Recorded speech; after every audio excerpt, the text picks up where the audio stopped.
That's right. Let's get it together, y'all. How y'all doing? It's a glorious day, and you are right now officially rolling with Ramsey. Gotta love it. Gotta love it. So another day has definitely gone by. Another week has gone by, and today's a day. Wow, it's a beautiful day. But today has been a day of ups and downs. It's a cloudy day outside. It's beautiful. It's raining off and on. And I gotta love that because I can't complain. Uh, I am happy to be discussing today a wonderful topic, uh, autism, what you think you know, but more importantly, what you don't know. We're going to have a panel of guests today that are looking forward to uh, answering questions and having their points made and so forth. So we're excited about that. Uh, so I'm glad to be able to get out uh, and have people come together, more importantly, to participate in this conversation because people make assumptions about things, they talk about things, but they don't necessarily always are able in a position to ask their questions to really get the true feedback that they're looking for. Uh, and so that's important, uh, very important. And so we keep on and keep on keeping on and loving that. And so it's going to be a great show today. I'm looking forward to it. We definitely want people uh, in the chat box, ask your questions, um, uh, ask questions away once we get started, please, because we want people to definitely let us know their thoughts and what they're dealing with and what's going on. We definitely want to say uh, rest in peace, George Floyd. And I'll say it again, I am George Floyd every day. And so this man is definitely going to continue to change the world. That is for sure. Uh, most definitely going to do that. And so, but we're definitely excited about the show today and what's happening. Um, One of the things uh, that I'm loving about being able to bring people together to talk and have healthy conversations. I keep saying this. This is what Rolling with Ramsey is all about. I see you, Erica. Hey, Chip, I see you. I like to give people shout outs, especially when they are coming on and they're being supportive of the show. I have my guests in the waiting room. We're going to bring them in a couple of minutes to be able to have a discussion and to be able to talk not only about autism, but to be able to discuss it in such a form that it's a safe place to be able to talk about the subject because people make a lot of assumptions and we want to be able to get beyond that. We want to be able to get beyond that and have people come together and be able to do things in a manner and have those healthy conversations. And that's important. Definitely, that is definitely important. So we're going to make it do what it do today. I'm looking forward to it. This is a blast. Um, Nothing like being able to come together, talk about a subject, and still love one another in the process. I don't necessarily have to agree with you, but I can respect your opinion. And that's what's important because that's what's being lost in a lot of things right here in our country right now. We need to heal, come together, unite, and be able to talk about subjects. My good friend Chip Cook is watching today, and we went to school together. And one of our favorite teachers, I know it's one of Chip's favorite teachers, his name was Robert Barbera. We affectionately called him Major B. And Major B was not afraid to have us discuss sensitive topics and sensitive subjects in school. Now, my school that I went to was 99.99999% white, but we were not afraid to take on sensitive subjects and have healthy conversations. And that's part of the birthing of Rolling with Ramsey. I'm a minute out. And so as an aviator in the United States Army, hey, plus or minus 30 seconds is the standard. So we're going to bring some of our guests in right now. And we want everybody to know we appreciate them. So hold on, let me bring my guest in. We're going to admit some folks here.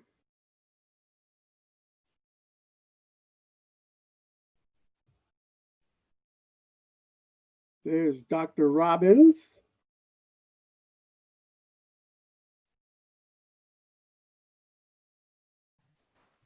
Hello. Hey. I'm echoing. Hey, we're doing well. And so I want to say hello. So we can see everyone. And so I want to say welcome, welcome, welcome. You guys are officially Rolling with Ramsey. Hello, everybody. How are you? Good. All right, so what we're gonna do really quick is we're gonna go down the gamut here. So I'm going to introduce folks as I see them. So I see them a little differently than my audience sees them. So we have Carmeshia and Brandyn. Hi. All right, and then we have Dr. Shontaye Witcher. Hello, everybody. All right, Dr. Witcher is an expert in disability and transition services. Yes. We have Ashish Kaushal from Consciously Unbiased out of New York City. Hello, very nice to meet you guys. Hello. Hello. So I'm going to tell everybody right now, Ashish, for the rest of the show, I'm calling you Ash. We're going to get that Perfect. And then we have Dr. Sabrina Robbins. Where you at, Dr. Robbins? Hello, everyone. All right. Dr. Robbins is working with the Manpower group, and she's also one of our special guests, Miss Sinclair Robbins, her mother. Hello, Sinclair. Hello, how are you? I am well. And Sinclair, we're going to start off with you today. So, Sinclair, tell me a little bit about yourself. Yes, hello, I am Sinclair Robbins. I am 16 years old in the northeastern part of Wisconsin. I attend Fox Valley Lutheran High School. I am a senior this year. I am in the 12th grade, meaning I'm going to graduate in 2021. Nice. Nice. So I understand that you are an advocate for autism. Yes, I am. So tell me a little bit, what do you do as far as advocacy, some of the things that you do?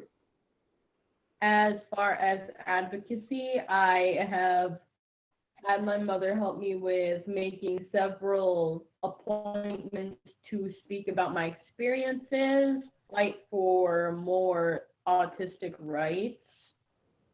And overall, my hope is to end the stigma on autism, and I hope to eradicate ableism overall. Okay. So I understand you have a few points that you want to go over. Yes, I have 4 points. Okay. I would like to begin with how I want autism diagnostics tests to cost less but remain high quality. Okay. According to some of what I have seen online with many of the autism research sites, autism diagnostics costs currently cost tens of thousands of dollars. They're it's very expensive. Wow. Wow. And with the cost being so high, there could be a possible millions of individuals across America who could have autism but not realize it because their parents or they themselves never were able to afford a proper diagnostics test. Wow. Wow. Okay. Okay. And so what other points do you have? The next point I would like to make is how I want autistic students to be better cared for in the school systems so that they are not bullied or mistreated as I've unfortunately experienced. Oh, I'm sorry to hear that. I'm sorry to hear that. And so you being able to experience that, I can understand from your standpoint how you want that to change. That's very important. I commend you for that. Okay, and what else? Another point that I want to address is how I want autistic individuals to have better access to employment and to receive wages or salaries that are livable rather than making the bare minimum and getting by. Oh, As we have needs. that is very important. I commend you for that. Those are very important points that we're going to expound on here today. And you continue to fight the good fight and continue to be an advocate. I'm very proud of you, Sinclair. Very proud. Thank you very much. And so listen, a little special thing with me and you make sure later on the night, you make your mother a chocolate banana smoothie just for me.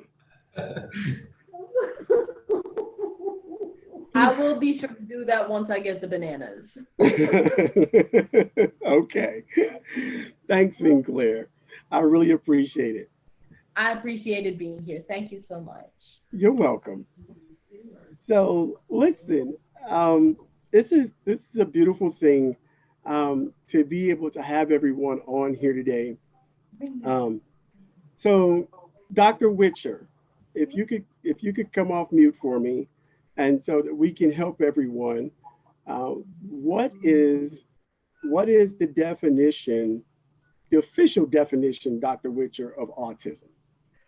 Well, it's different for many students and parents. So the official definition is a deficit in learning, communication, and it looks different. Let's see, that's the official, that the students have a lot of deficits in communication. There may be repetitive behaviors. Those are the two criteria that exist. Okay, okay. And so, kind of speaking about one of the things Sinclair was telling us about is testing not as widely available as we think that it is. I think a lot of parents are paying for a lot of the testing because schools, they don't have the resources to contribute to a lot of the testing. Most times students are diagnosed with autism at the age of 3. However, parents are finding that children may be older than 3 when they need assistance at any time. Wow, wow. And so, just kind of piggybacking on what we're dealing with and bringing this information and just bringing it back to our communities of color. So now you have another barrier on top of that. It's already expensive. And then whether you have the proper insurance or you don't, that's not going to cover it. You don't think that it's something that is offered. So do we have a number of kids that are going undiagnosed? I think we have a lot of children that are going diagnosed and they do not have the support and resources that they need to be successful to attend college.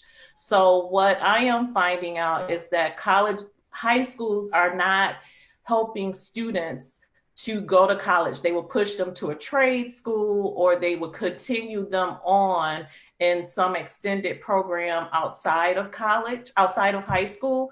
But students can be successful with the proper supports.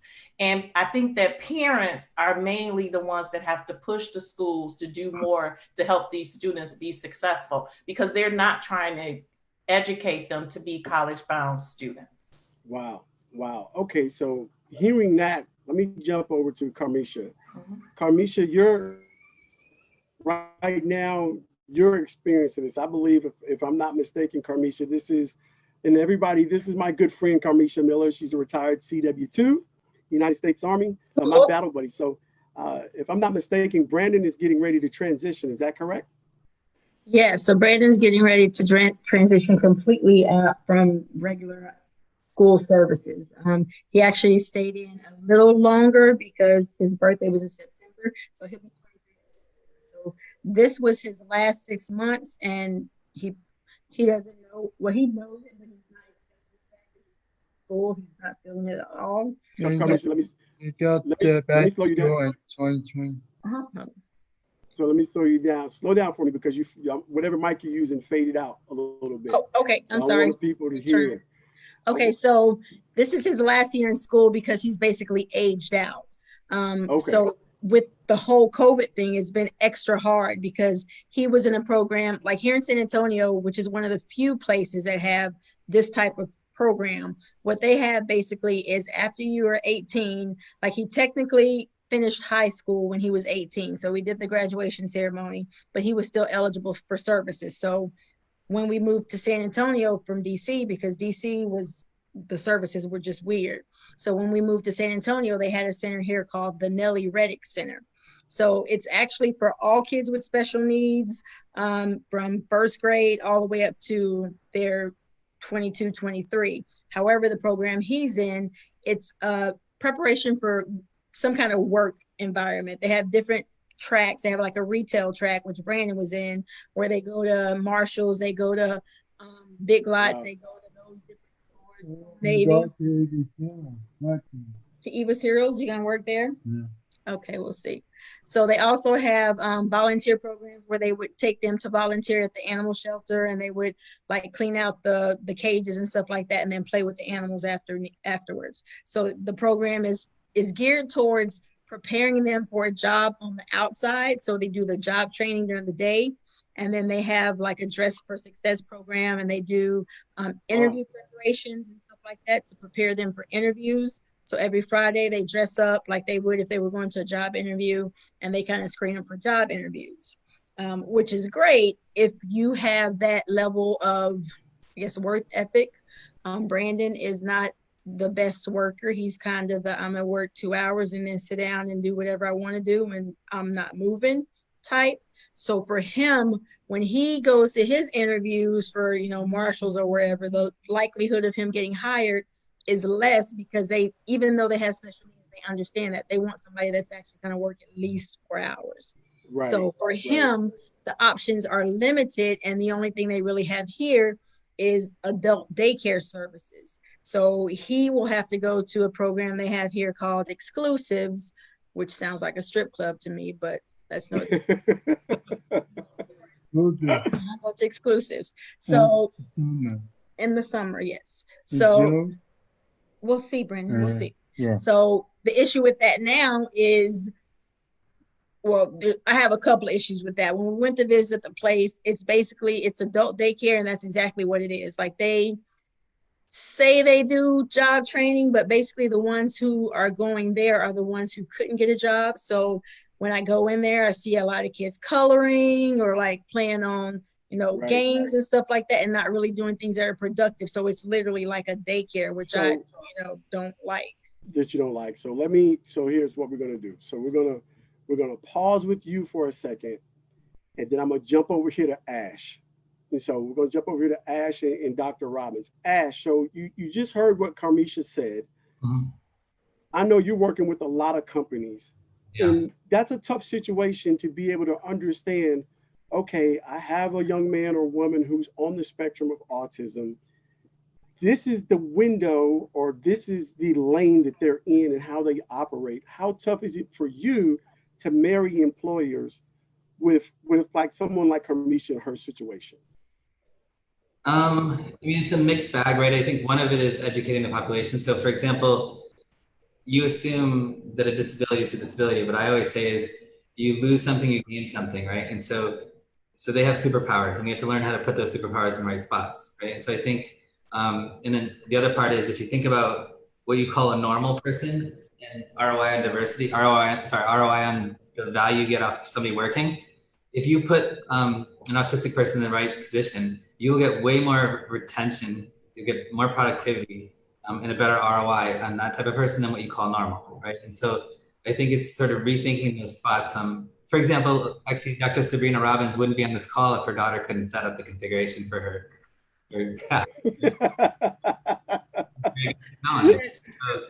So we're not giving them enough credit and putting them in the right spots. And the reality is that, secondly, there is a bit of anxiety for certain types of categories of people, I think. And I think given that we're all working from home right now, it's actually a perfect situation to actually leverage productivity and the talents of a untapped talent sector that we're not looking at properly today. But the ones who get it, and I think there's a big push for this right now, are putting the processes and training in place for the managers to understand how to screen candidates, how to hire them, and how to make sure they're in a safe environment that makes them productive, and vice versa. So traditionally, in a long-winded answer, I guess traditionally it has been tough, but I think the market's moving towards embracing this.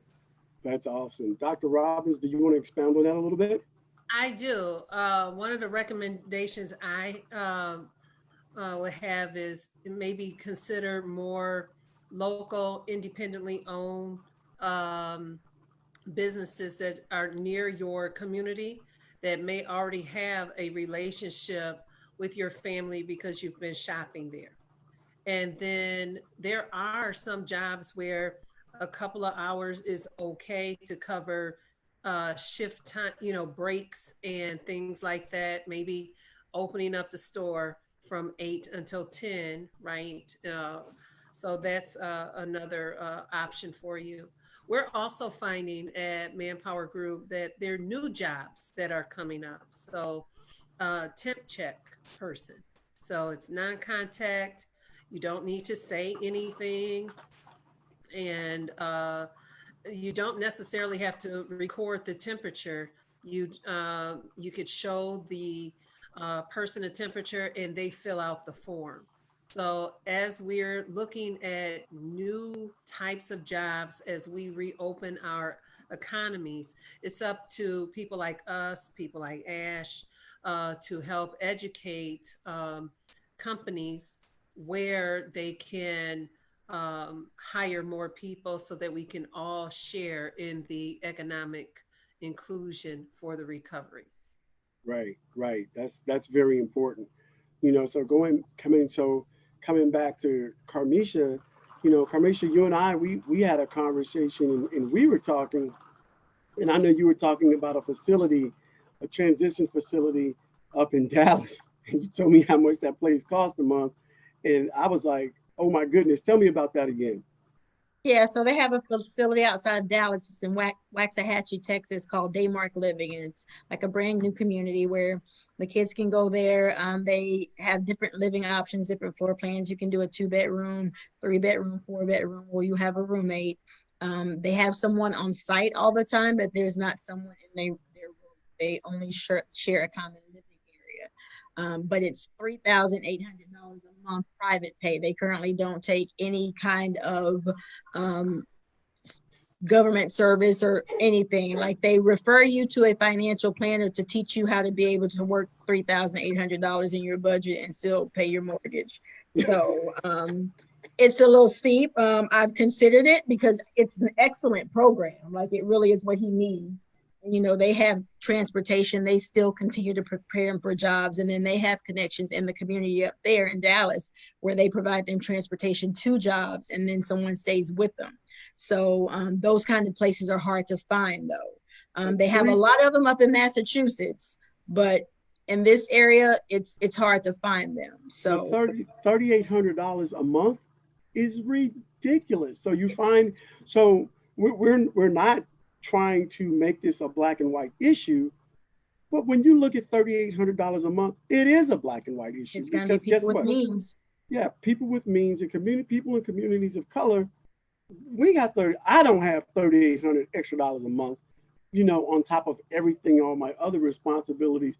So it's unfortunate that we are shut out just from an economic standpoint. Like you said, it's a great program. You said it's perfect. It's exactly what he needs.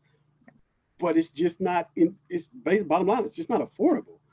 And the fact I'm really shocked that you told me I'm learning something myself that they don't take any government services whatsoever, any type of insurance. It's 100% private pay. So when you make something 100% private pay, that is a form of discrimination as far as I'm concerned, because you're Right. saying if you can't afford to come here, we're not going to have you here. And so that excludes a whole segment of people that Yes. really may need the program. Yeah. They have a scholarship program that you can apply for, but basically if you make more than $50,000 a year, you're not going to qualify for it. So Wow. So I would say, Dr. Witcher, in this being like a transition period, how would we be handling this right now? Because I know some of the things you're used to hearing, a lot of the things that we're talking about. So talk about it and speak on it from your foxhole, your viewpoint. From my viewpoint, I think it starts at the K-12 level because they are not helping parents find adequate resources, adequate support. All they're trying to do is graduate the student out of high school. They're not helping that child be independent, learn the skills necessary to be an adult. And so parents are struggling, especially our parents of color, because most students that enter college, they come because they have privilege. So they've been at private schools that have provided them with academic opportunities. They may have had a coach. They may have had someone that provided the parents with respite. So what happens is those students are capable because they've been learning the necessary skills during the K-12 system to go further and to further themselves. But what's happening is that our students of color, they're not getting the support. They're not going to college. So that's a problem for me. And I'm noticing that we have more students of color that are just not attending college. I don't know if it's the schools that are not helping the students or if it's the lack of resources and knowledge for the parents. That's what I'm seeing. I'm going through that now, and parents are really on their own. And so I have to call all around to find out how to do a job search, a search for a school, what to ask. I have personally called Dr. Witcher several times because I don't know where to call at a school. The other discouraging thing is that for community of color, or those that don't have the financial resources are solely relying on the school. And if you're solely relying on the school to deliver services, you will not get the level of support that you need. You have to still go to your doctor. You still have to have an outside therapist, ABA therapist, occupational therapist, speech therapist. School, right? I don't know about you, Carmeshia, but we're out of school a lot because in addition to her medical, we have 3 or 4 other doctors that we have to see just to keep up. So homework takes a long time. Everything falls on the mother and the father, and there's not much help. If you have fortunate enough to have a active and functioning autism society to be a member of, that could be of support, but mainly it's parents slugging it out and trying to help each other the way we can. And you're just on your own. I don't know if you feel that way, Carmeshia, but I just felt that's one of the things I want to talk about too, real quick, is that there's the lack of networking, where we need to try to have people to work together more to be able to come together and discuss some of these issues so that iron can sharpen iron and you can work together. Go ahead, Carmeshia. Well, I would say it's a lack of networking in the African American community because like in his school, his school does pretty well. The Deli Rate Center does pretty well because they have quarterly resource fairs where they have all the schools come in. They have all the residential facilities come in. They have like everybody in the world come in. All the summer camps come. Like everybody in the special needs community comes. So they have a pretty good program and they do it quarterly. Like they have a Eva's Heroes here. It was started by the actress Eva, forgot her name. Mendez. The other one, the short one. Eva Longoria. So it was started by her. So they have summer camps. So every year, except for this COVID year, he would go to summer camp. So they have camps where he would go for a week. Every week they would go somewhere different. 1 week with Six Flags. They would go behind the scenes at SeaWorld and like clean the dolphins and like different stuff that they had every week. So they have a lot of different programs I'm finding in San Antonio. So that's one good thing about me moving here because I've never found that kind of stuff in other places. But going back to resources, I think a lot of I found that when I go to the school for functions, a lot of the other parents that aren't Black are in the know. You know, they've exchanged numbers and they know about stuff. And I'll like overhear them and I'm like, oh, what's that? And then they'll tell me when to ask, but there's no like inclusiveness where they just like send it to everybody.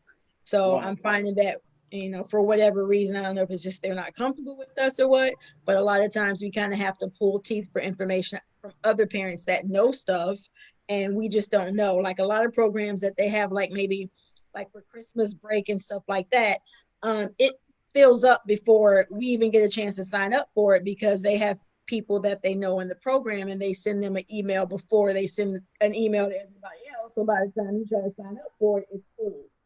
So I find a lot of that here. So it's the lack of networking with us included. Right.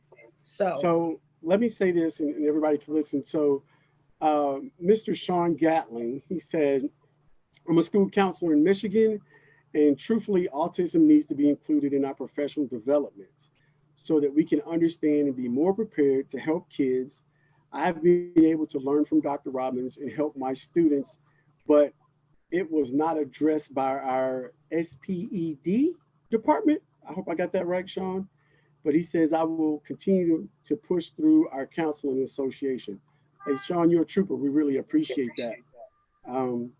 Dr. Robbins, I know what you're saying, and I know it can be very frustrating being a parent as well, but being an educated parent helps you fight that fight, I'm sure, particularly there in the school system.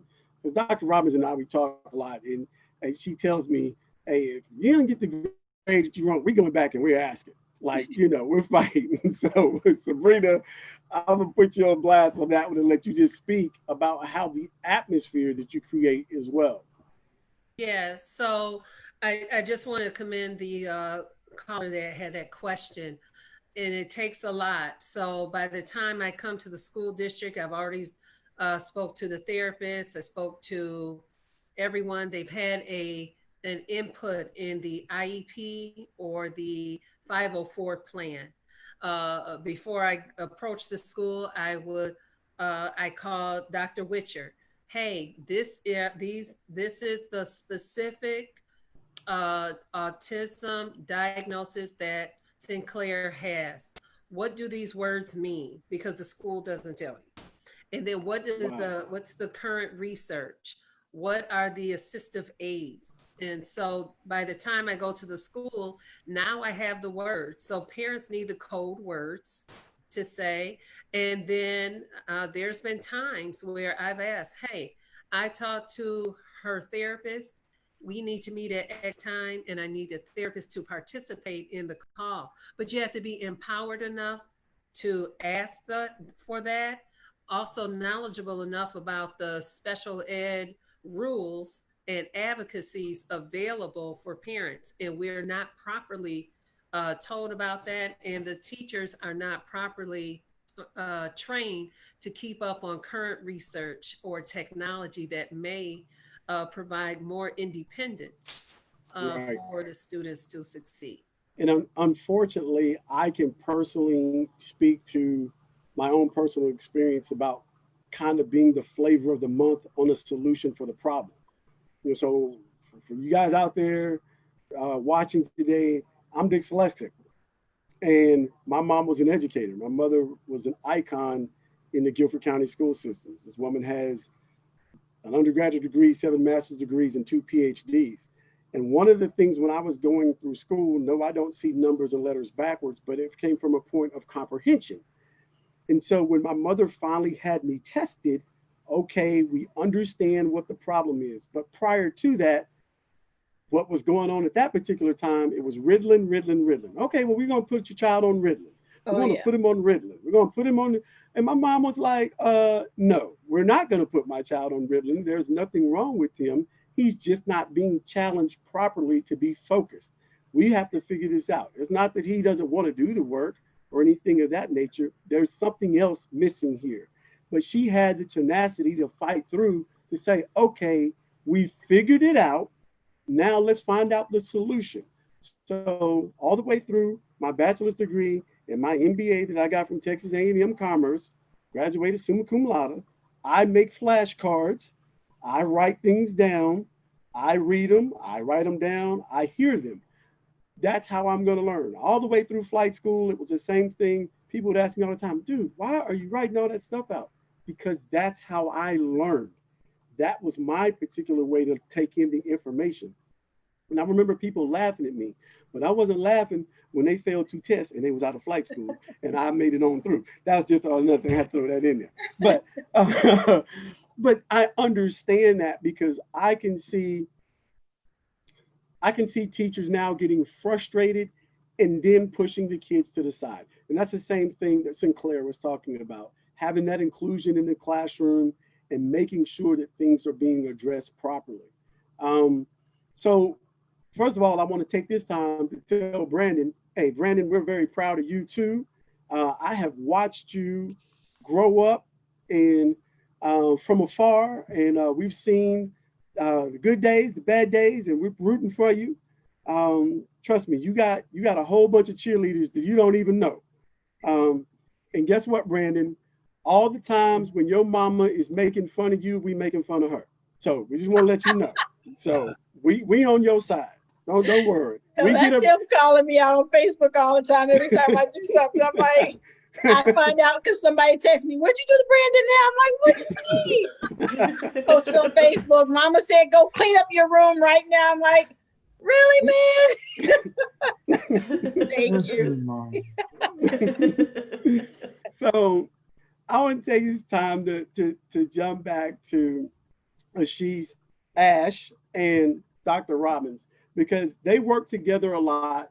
And they, like I said, Ash is working with companies to provide more opportunities. And one of those companies that Ash works with is Dr. Robbins' company. Go ahead, you guys. You want to start? I wanted to say you. So there's a partnership between our companies for diversity and inclusion. And we've been very intentional to include neurodiversity. Dr. Robbins, what company do you work for? Me? Yes, you say our company. For Manpower Group Incorporated. Okay. We're headquartered out of Milwaukee, but we provide, we're in 80 countries, so we're a global workforce solutions company. So we're uniquely positioned in the world to interact with many companies, different sizes, talk to them about current workforce needs and future workforce needs. So having a partner like Ash and Consciously Unbiased to help support that work and provide us with solutions helps us to put more people to work.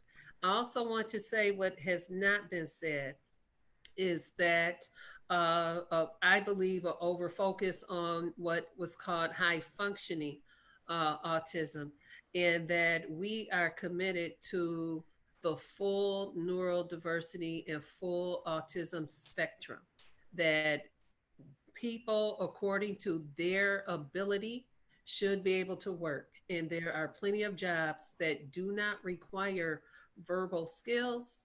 And we should be able to have more candidates from the neurodiversity community submitted to those jobs. So I just wanted to be upfront with that.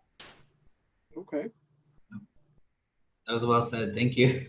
So your turn, Ash. Add to that. To add to that, we're basically partnering together. Sort of, it's interesting because if you look at all the systematic racism in society right now, right? I think Manpower has their tentacles in so many organizations and communities where, by us partnering together, I think they can really sort of not only change the way they're internally focused, but also externally focused and help clients, because they're the gatekeepers of a lot of open roles and jobs across the whole world, essentially, not even just the US. And so they can really sort of influence and help improve society in a whole. And I think it's a unique opportunity for us to partner together to do that. The second thing I was thinking about was when you guys were talking about all these different locations and services and what they're offered, there's no central database that you can highlight a community and say, okay, here's the services that are available. You know what, Ash? We need to create an app. I'm on it. Right? I'll go ahead on and get to Silicon Valley so I can get that money because it sounds like we need an app. Well, don't forget us. We want access to all those candidates so we can help them get jobs. Right now they have a big, Texas at least, they have a big PDF that they publish every year with all the services. It's like hundreds of pages long. That has everything in there, but it's a PDF and it's tedious. But is it getting to the right individuals too? It is not. No, you have to Google it online to find out about it. The teachers never put it out. And I only knew about it because when I was in the military, they created one. So I always would Google it. And then when I got out, I found that they still do it, but no one has ever told me about it. So they don't put it out there like that. It's also difficult to find out which companies have special initiatives to hire individuals that are on the spectrum. So I just wanted to put a couple of shout outs to those companies. First, Ernst & Young. So Ash has a relationship with that program and has been generous enough to introduce me to them. So our first meeting is tomorrow. So I'm excited about what we can do and can learn from them. But Microsoft, Walgreens, SAP, I won't read the whole list, but at one point, Disney as well had them. The knowledge of when you look at your individual skill levels that match your kid, typically it is the mom and dad that's going to know that. And so there are some industries that research has found is better fit. Carmeshia, you mentioned one that is retail, but there's also admin and support, education and training, healthcare and social assistance, and then scientific and technical services. And there are other jobs, again, looking at the individual strengths in their specialty area or area of interest, and then finding a job to match up with that. And you may have to help the recruiter or help the companies to better see what your child can do. Or your student. So that's one thing about the program here. The options with the tracks they can take is limited. It's retail, it's hospitality, it's more manual labor type jobs. They don't have any tracks that are like more, thought invoking, where you have to actually be challenged and think about something. For the higher functioning kids, it's just all kind of repetitive type stuff. You're at a hotel, you're folding towels, you're putting sheets on beds, instead of actually like focusing on something that they like. Because Brandyn likes floor plans, he likes construction, he likes that type of stuff. If he could do that, he would work a full 8-hour day plus. But it's just not available for him because of safety issues and insurance concerns and stuff like that, that they won't allow him to do stuff like that. And that came from me researching on my own and going across the street to the model home and saying, hey, can you help with whatever on the housing loan and something? And it's a safety issue. So more thought invoking programs is for the kids that, are actually able to do more. They should offer more of those programs instead of just stocking shelves and stuff like that. So, I think more collaboration needs to happen between parents, companies like mine and Ash, and people like Dr. Witcher and the K-12 to help each other. And we're sort of like the relay.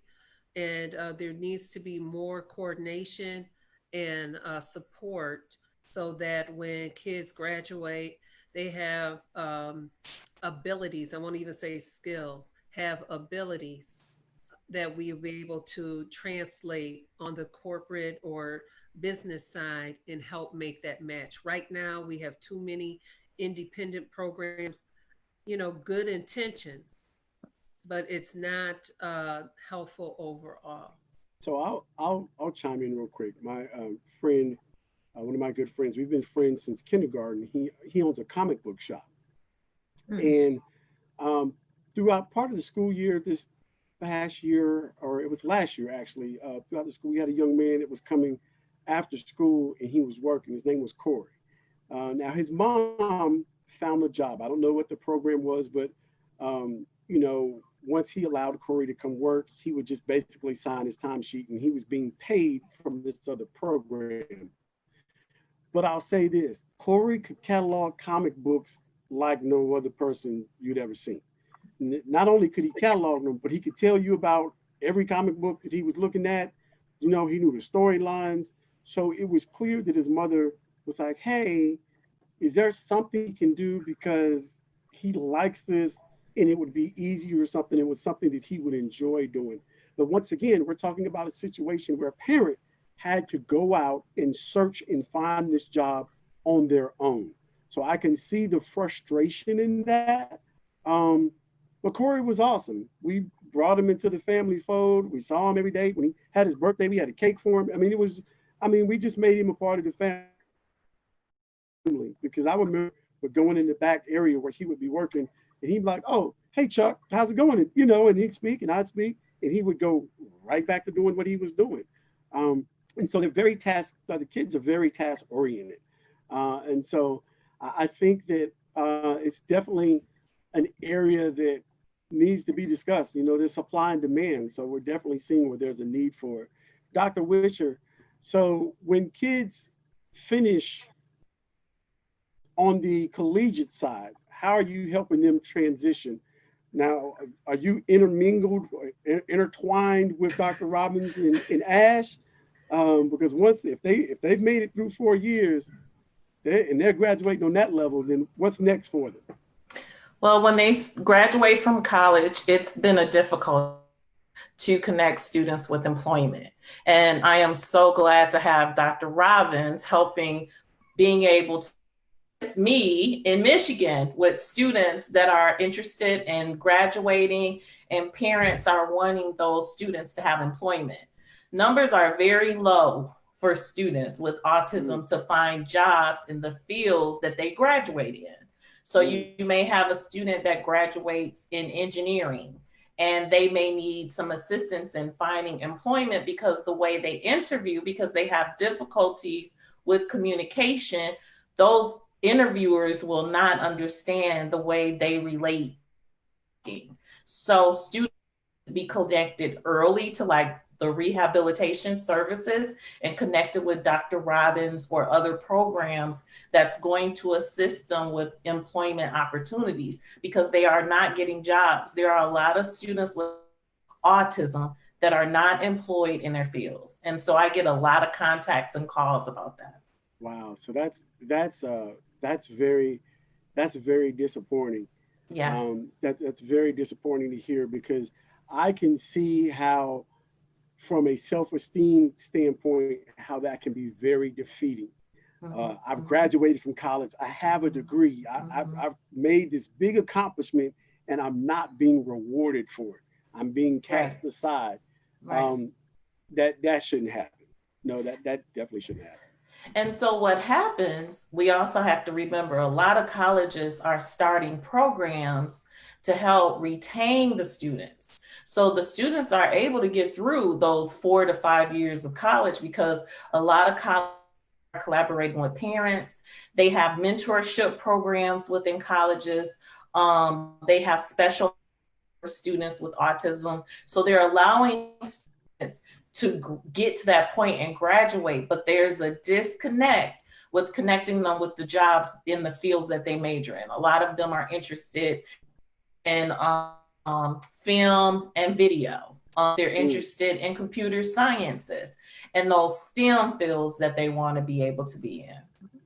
And so, it's interesting that you say that, because my concentration, and as far as my master's of business administration, is in marketing.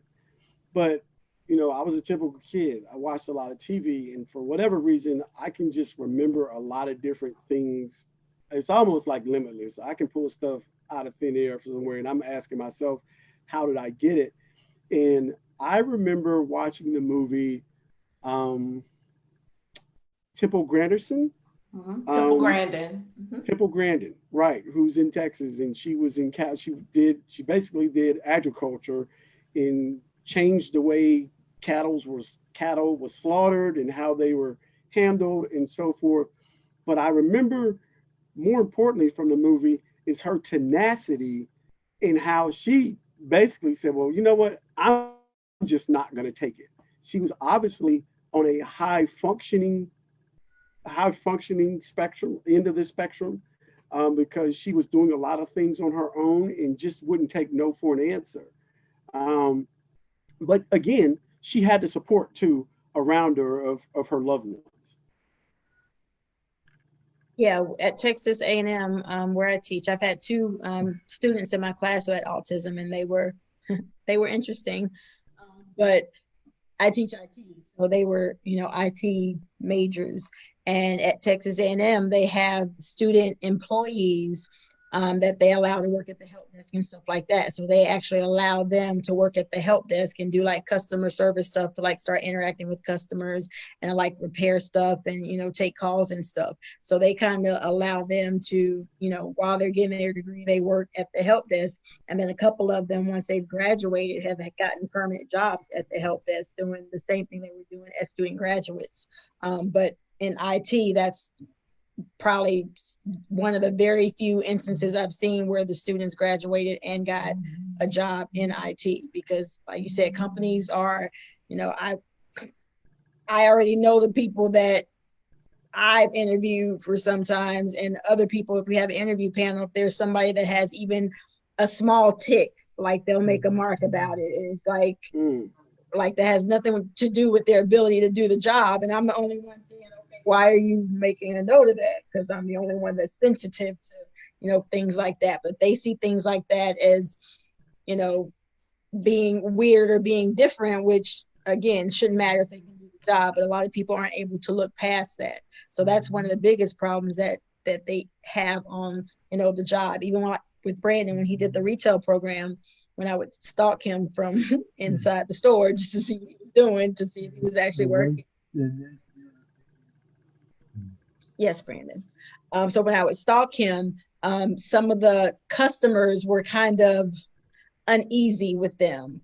Like they kind of, they would kind of just, I don't know, just look at him kind of weird. And if they would ask him a question, like Brandon, may not necessarily be able to answer it, but he would always go get the student aide or the teacher aide to get him an answer to the question. But the person that asked the question would kind of frown at him and be like, give them the "are you stupid" type look. And a lot of people I find do that, which you would think grown-ups would be a little bit smarter and a little more sensitive to different people, but that is an issue now. I know a lot of employers would probably, if that person would have complained or something about him, then that employer would be definitely less likely to hire him when his training is over, because of stereotypes about his behavior. Wow, that's what's a shame. So, one of the things, I'm just sitting here listening to some of your frustrations there, and hey, merely a suggestion just coming to my head. If you thought about possibly starting like a Facebook group or anything like that, just to try to bring people together. Maybe. We have like 1,000 Facebook groups I'm in right now. So yeah, they have them out there, but there are tons of them. But the people that need to be in the groups don't really join the groups. Right, right. And you know what? And it's funny that you say that, because that goes all the way back to PTA. I can just remember the PTA looking one particular way when I was in school, and my mom showing up like, "Hey, yeah, I'm here. I ain't going nowhere. What's going on?" and we're going to be a part of this too. So it requires a level, and it just brings everything full circle about the economic disparities. Because if you have people who are not being included, or they're embarrassed, or they just don't want to take the time because they're frustrated. If you got a baby having a baby, trying to raise a baby who has special needs, that's a recipe for disaster. It's just, that is all there is to it. And so they're not going to be motivated. They're not going to take the time to do all the things that they need to do. And in the end, it's a disservice to the child. So I think we owe, everybody has to step in. I see Dr. Robbins want to say something. Go ahead, Dr. Robbins. I just wanted to say, it's not that they don't want to do it. They are fatigued and tired, right? Because everything falls on them. But I wanted to get back. You raised a good point regarding what could be done in the workplace. And I know we left it a little bleak, but I wanted to know if Ash could talk a little bit about what he's been seeing at the work at Ernst & Young. What are some of the things they're doing to help more people on the spectrum get jobs? First step, I think, is training the hiring managers, right? Because you're used to certain signals that people give. For example, eye contact, right? If you don't give eye contact, you assume that the person is not trustworthy, right? And in this case, it's not that. So you have to break the paradigms around the normal signals you'd use for interviewing, assessing a candidate, right? Second thing is, and this is kind of funny, I went to a session with them. They had an internal session where they had some autistic managers they promoted in business talk about what are the best ways to communicate. And they said, so the person said, arrange your thoughts in logical order. If you ask a question, pause if you want an answer, because if you don't pause, I'm assuming you don't want an answer. And I'm thinking to myself, we should all be communicating that way anyway. You know, this isn't really special. Like, we literally should be logically saying things. We should be pausing between questions to give people a chance to respond. Otherwise, you're really not communicating properly. So I think I actually learned from that myself. And so I think making sure you have the right training set up and that you understand how to communicate properly, that you get rid of some of the original signals that you're used to using for assessing candidates, because they might not be relevant in this situation. So I think a lot of it's around that. And then creating an environment where they feel safe, right? And they have the ability to ask questions. Most definitely, because if they feel like they're going to be judged for their answers, I can see how that can be a barrier, for sure. Yeah, for sure. And then for us not to forget, this is a vulnerable part of our workforce. So if they are mishandled and not treated properly, that could bar them from ever wanting to have another job. And that just relegates them to a life of poverty and being impoverished. And that's what I'm sorry. That's what I was going to say. If they have a job at a company like that, then the employees at that job should have some kind of training on how to interact with them, so that they know how to treat them and not to be rude and not to, be disrespectful, and what to expect from them, because otherwise they will be ostracized. I mean, you have normal people that are bullied in the workplace, so they would definitely be more vulnerable. So I think employee training would be huge. Yeah. And some of the things we do as parents and at school should be more readily available in the place of work. I don't know about Carmeshia, but we live by checklists and bullet points and step by step. The things that Ash said, give one direction at a time and wait. The other thing I want to say is ask the person or find a way to communicate with the person on what they need. By the time you see somebody showing up for a job or seeing them in college, they've had enough experience with some type of behavioral therapy or something to be able to communicate what works best for them. And oftentimes those accommodations do not cost money. It just costs a little bit of patience. And I want to chime in. My first job in corporate America, when I worked for Siemens, I was a global buyer. Now, they paid me a lot of money to be a global buyer. I was very thankful. But when I got to the position and I got in the job, I could have taught any of you to do what I was doing, work in SAP and create a purchase order.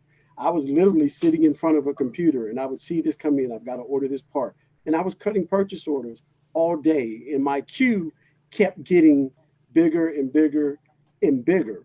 And so as it kept getting bigger, I had to create these purchase orders over and over again.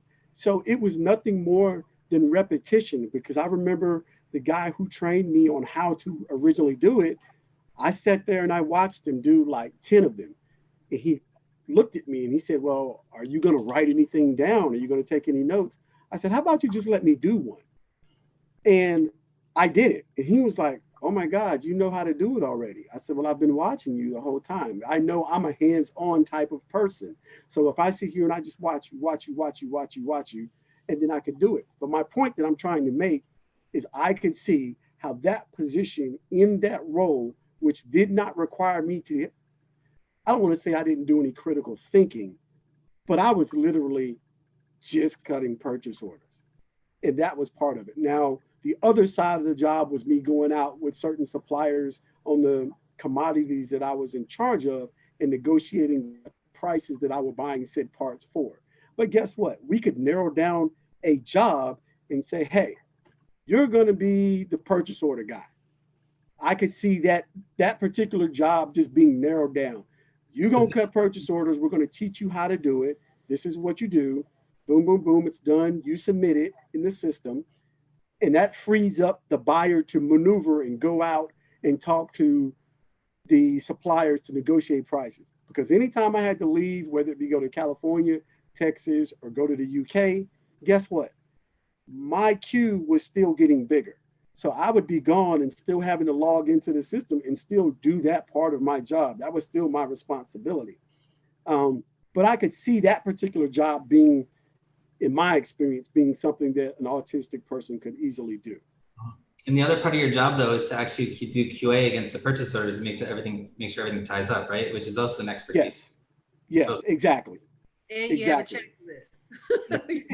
You do. Right. You literally do, because there's a system of checks and balances. You know, you have to do these steps in a particular order. And so I just know that, you know, I wanted to be good on my job. So I found myself logging on late at night, just trying to catch up, because I worked in a division called aftermarket. So as things broke out on oil rigs or things like that, because I was in an energy division, they needed these parts to be able to continue to function and work. You know, we had some high-end customers, BP, Exxon, Mobil, and so forth. So I had valves, filters, and something else. So I can see that the job that I was doing, it could have been done probably better, I'm sure, by someone that was on the spectrum. You're giving me an Ash leads. I'm thinking, I'm going to call them. Like, what are they doing? Ash, let's huddle up after this call. Yes. Can we find something in San Antonio? Give us some companies. We'll go. I'll ask for whatever. I'm very passionate about putting this population of work. So Brandyn might be promoted. Let Ash and I know. Brandyn needs an income. He's expensive. Yeah. Mom said that on a different one. She needs wages and salaries. Yes. I know that's right. And so, listen, I want to thank all of you for participating in this panel discussion today on autism. It has been awesome.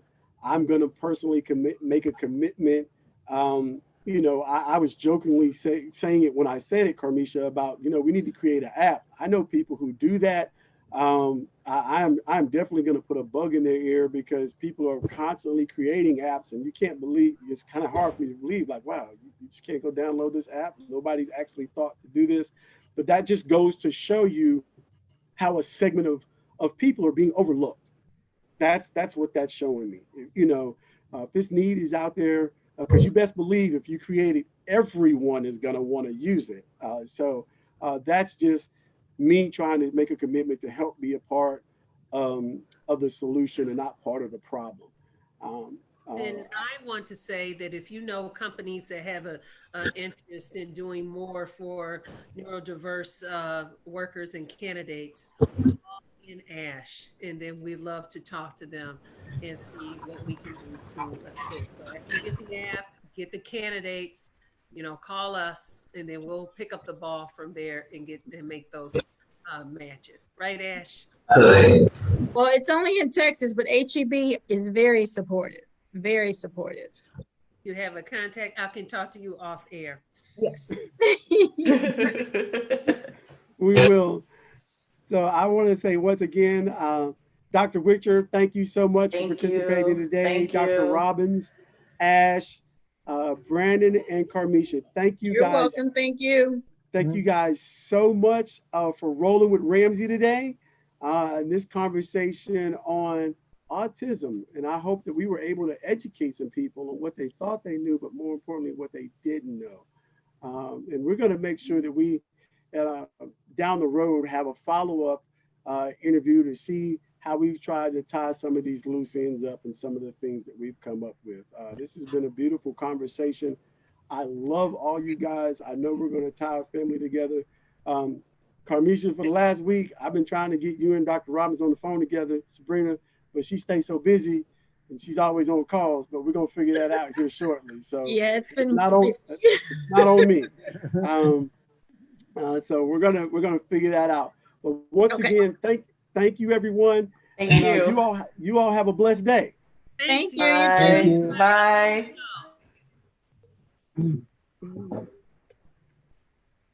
Everybody's logging off, and that's good. And I just want to say, as everyone's going away, thank you all again for watching and rolling with Ramsey. And listen, remember, hey, I need you to go to our Facebook page and hit the like button. I also need you to go to our Instagram page and follow us on Instagram at Rolling with Ramsey. And last but not least, we have a YouTube channel. So we need you to go to the YouTube channel and hit the subscribe button. And if you like the videos that I post, you can hit that bell on the side so that you're notified when I post a new video. So, hey, I want to have a couple of shout outs. My video and editor, Mr. Quentin Smith, aka QB Smith. Check out his album Hymns. It's out on Spotify and Apple Podcasts. It's the bomb. He takes care of me. We want to give a shout out to Sweetwater.com, Tascam Corporation. I'm currently mixing on a Tascam 12. And so, once again, thank you for rolling with Ramsey. Peace. I'm out.